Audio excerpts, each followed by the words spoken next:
Hello, this is Dr. Fran. As we get into the writings, we're going to Proverbs. Proverbs is right after the Psalms in your Bibles. And so as you look at Proverbs, let me just first mention that the word proverb comes from the word mishal, which means to rule or to be like, probably more to be like. It's written in a way as a father addresses his sons. You see evidence of that in the scripture as you look at Proverbs 1:8 and 2:1 and 3:1, and you see those listed there. Proverbs is written in a way of, son, let me give you this advice. And as a dad with three sons and a son-in-law, that's a pretty good thing. That's a pretty good thing to have. And this is basically what we look at when we look at Proverbs. This is information given to a person to be able to be be more godly, or to be more like God. In chapter 5, verse 1, for example, he says, "My son, pay attention to wisdom." Chapter 4, verse 1, "Listen, sons, to a father's discipline," and on and on. There's really two different types of genres or types of the Proverbs in the book of Proverbs. The first is wisdom. You're going to see wisdom that how do you find wisdom? Where's wisdom found? Verses, especially in Proverbs 1 through 9. But in chapter 1, verse 7, I'll get it out sooner or later. It says, "The fear of the Lord is the beginning of knowledge. Fools despise wisdom and discipline." But really, the first 9 chapters is all about how you can get wisdom, how you can receive wisdom. My son, pay attention, keep your father's command, on and on and on. But then you get past chapter 9 and you get to chapter 10, and it begins with a collection of different proverbs from Solomon, who wrote many of these. And the wisdom proverbs is short, pithy sayings that are not just talking about how you get wisdom, but they're just general truth sayings. General truth, not specific, not promises, but they're short sayings, and they're aphorisms. They're sayings that could generally be true. Like, for example, "Ill-gotten gains do not profit anyone, but righteousness rescues from death." Right? "Blessings are on the head of the righteous, but the mouth of the wicked conceals violence." These are short sayings that maybe express a general truth. "A sly wink of the eye causes grief, and foolish lips will be destroyed." I'm not sure if that we can figure that out right away. How about this one? This is a funny one. "A beautiful woman who rejects good sense is like a gold ring in a pig's snout." Short, pithy sayings. That's the aphorism. So wisdom and aphorisms, that's the two basic types of proverbs that you will find. Mostly, I already mentioned, Solomon gave a whole lot of proverbs. We have evidence of that in 1 Kings and Psalms 72, 127, the Song of Songs. We'll talk about that in another video.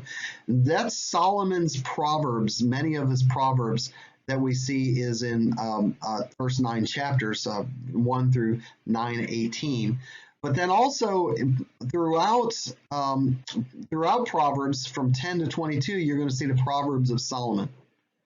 And so he actually begins. Let me just start out with this. He actually begins of his collection with chapter 10, verse 1, that "a wise son makes a glad father, but a foolish son is a sorrow to his mother." And so he is being a wise son here. Also, Hezekiah copied and acquired and assembled. These proverbs could be of foreign origin. The author there is called the Wise, not Solomon. It's very possible. Alger, who is the son of Jacob, and King Lemuel, these are also people who were able to contribute to the book of Proverbs. So there's various authors for the book of Proverbs, but Solomon is probably the one who wrote the most.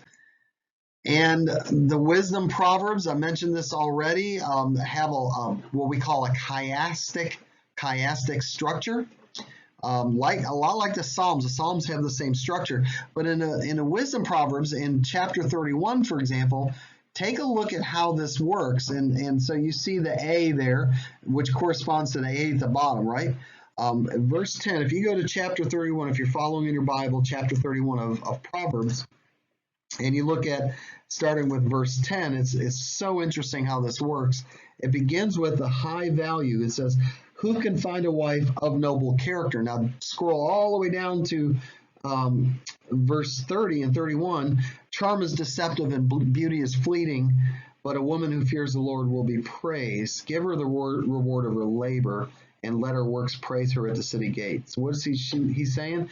A woman who is far more precious, a woman of noble character is far more precious than jewels, is that same woman talked about in 30 and 31. So they correspond to each other. The same thing, 11 and 12 of chapter 31 corresponds with 28 and 29, and so on and so forth, until you get to that middle one. You see the H? And it says right here, public respect for her husband. In verse 23, it says, her husband is known at the city gates where he sits among the elders of the land. What does that mean? Everything that she has done advances the family and uplifts her husband. That's what the point is. She is a good wife. What's the value of a good wife? She ultimately uplifts her husband and presents her husband in a way that he is admired because of who she is, because of the way she works, but also how much effect she has on him, right? Reminds me of Ephesians chapter 5, where the wife and the husband are to mutually submit to one another and sacrifice and care for one another. And so the wisdom proverbs here have this kind of a chiastic structure that explains what wisdom is and what the result and the ultimate end of wisdom is. The aphorisms are, again, these short, pithy sayings that don't always objectively mean everything, that are not promises necessarily, but they are generally going to be true. For example, go to look at the second verse, the second one I have. The fear of the Lord prolongs life, but the years of the wicked will be short. Is that true? Not always. Sometimes the wicked live, unfortunately longer than we think. But generally, the wicked's lifestyle lends itself to having a much riskier life. That they're probably going to be cut short.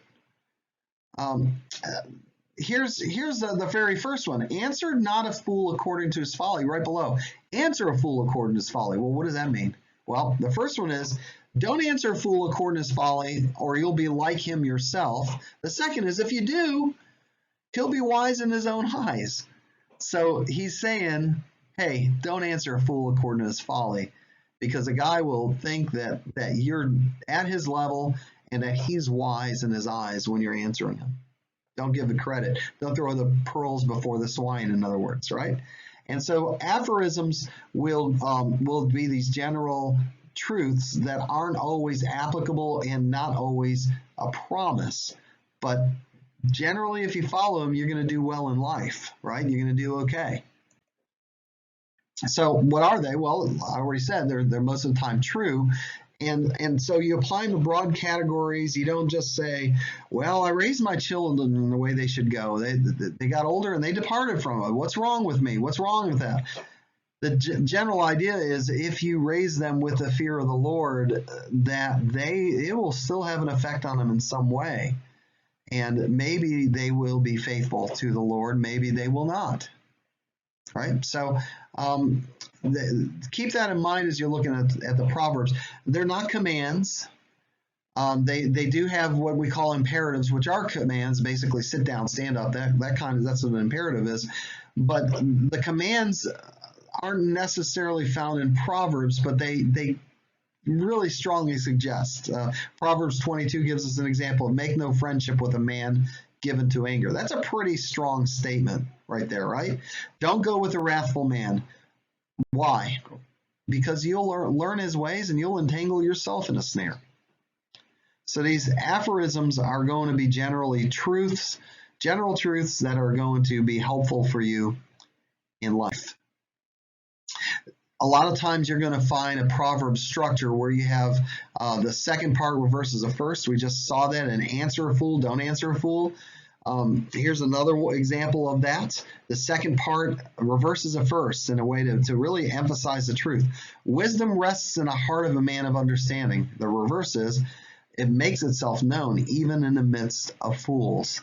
Wisdom first rests, but it also makes itself known. And it just emphasizes what it means, okay? It rests and yet it's a very much alive. There's also a structure where a way of writing, a style of writing called elaboration, where the second just takes the first statement and expands on it. So in the fear of the Lord, one has a strong confidence. And look at this. And his children will have a refuge. So not just confidence, but refuge, right? So there's a next step, level up, kind of a level up kind of a thing with proverb structure in elaboration. I already had one funny proverb. There are some very funny proverbs. Here's one: whoever meddles in a quarrel not his own is like one who takes a passing dog by the ears. You don't want to grab a dog by his ears, do you? No, that's really dumb. How about this? Can a man carry fire next to his chest and his clothes not be burned? Well, of course not. So is he who goes to his neighbor's wife. None who touches her will be unpunished. Ooh, the humor points to something that's serious, and it's a zinger right there, right? So Proverbs can be funny, and the style of writing can really bring home a point. Again, final considerations. Let me just say this: they're not legal guarantees from God. They should be read as a collection of truths. But it's okay to read one or two at a time because they don't always relate to each other as you go through, especially the aphorisms. The wisdom part, yes, but the aphorisms not necessarily.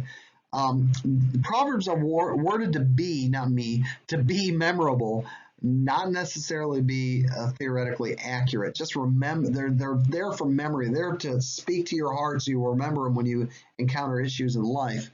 And then the last is, keep in mind as you're reading Proverbs, some of them need to be translated a little bit. In other words, the culture may mess you up a little bit as you're thinking about it. Try to do the research into the culture and why this was said, and you'll appreciate it more. All right, hope this was helpful for you. We'll look for our next book, our next writing, a part of the writings. God bless you. Take care.